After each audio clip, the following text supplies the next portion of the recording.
Assalamualaikum warahmatullahi wabarakatuh. Perkenalkan, nama saya Carika Yulia Putri dengan NIM A1B02272. Di sini saya akan menjelaskan terkait aspek hukum dalam ekonomi dan apa korelasi hukum tersebut dengan suatu ekonomi. Hukum adalah himpunan peraturan yang bersifat memaksa dan dibuat oleh lembaga berwenang yang harus ditaati oleh masyarakat dengan memuat ancaman hukuman apabila dilanggar. Adapun pengertian menurut para salah satunya adalah menurut E.M. Meyers, hukum adalah suatu peraturan yang mengandung pertimbangan kesusilaan ditunjukkan pada tingkah laku manusia dalam masyarakat dan menjadi pedoman pemimpin atau penguasa negara dalam melakukan tugasnya. Mendefinisikan hukum secara menyeluruh sulit dilakukan karena alasan berikut. Yang pertama, lapangan hukum sangat luas. Yang kedua, ada kemungkinan untuk meninjau hukum dari berbagai sisi, filsafat politik, sosiologi, sejarah, sehingga hasilnya akan berlainan dan definisi yang diambil hanya mengakomodir satu sisi saja. Yang ketiga, objek hukum adalah masyarakat yang berubah dan berkembang. Definisi hukum pun akan terus berubah dan berkembang pula. Selanjutnya ada tujuan hukum. Yang pertama ada keadilan, yang kedua kepastian, yang ketiga kemanfaatan. Selanjutnya ada sumber hukum berasal dari tiga, yaitu yang pertama ada TAP MPR 11 atau 2000, disebut sumber hukum adalah sumber yang dijadikan bahan untuk penyusunan peraturan perundang-undangan. Yang kedua, sumber hukum terdiri dari sumber hukum tertulis dan tidak tertulis. Yang ketiga, pasal 2 UU 12 atau 2011 juga disebut bahwa sumber segala sumber hukum negara adalah Pancasila.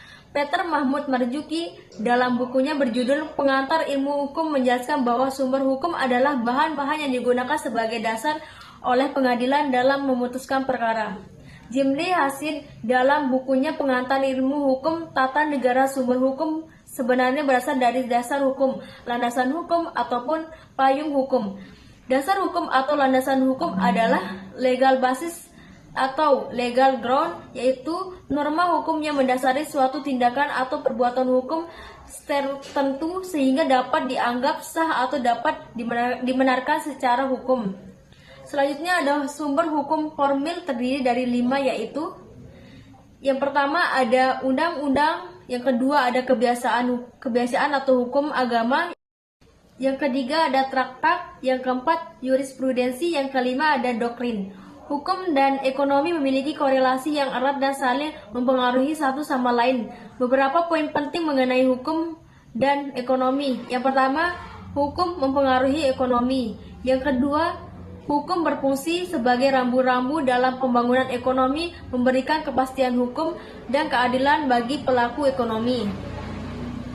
Selanjutnya ada yang ketiga, hukum ekonomi mengatur mekanisme hubungan ekonomi agar tidak terjadi konflik kepentingan dalam pembangunan ekonomi. Yang keempat ada pembangunan hukum yang diarahkan untuk mendukung pertumbuhan ekonomi berkelanjutan, mengatur permasalahan ekonomi, dan menciptakan kepastian investasi.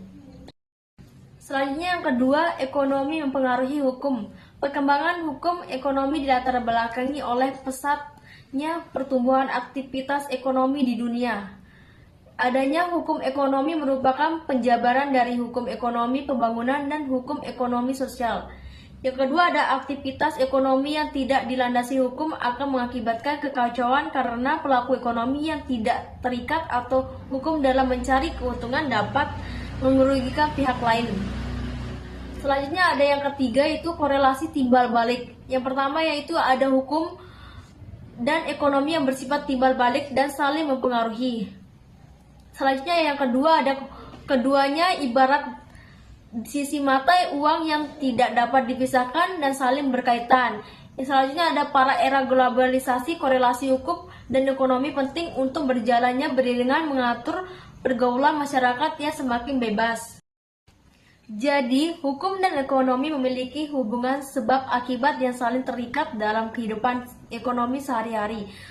Hukum mengatur dan menjaga ketertiban ekonomi, sementara perkembangan ekonomi juga mempengaruhi pembentukan hukum ekonomi itu sendiri. Jadi, sekian dari penjelasan saya. Terima kasih. Wassalamualaikum warahmatullahi wabarakatuh.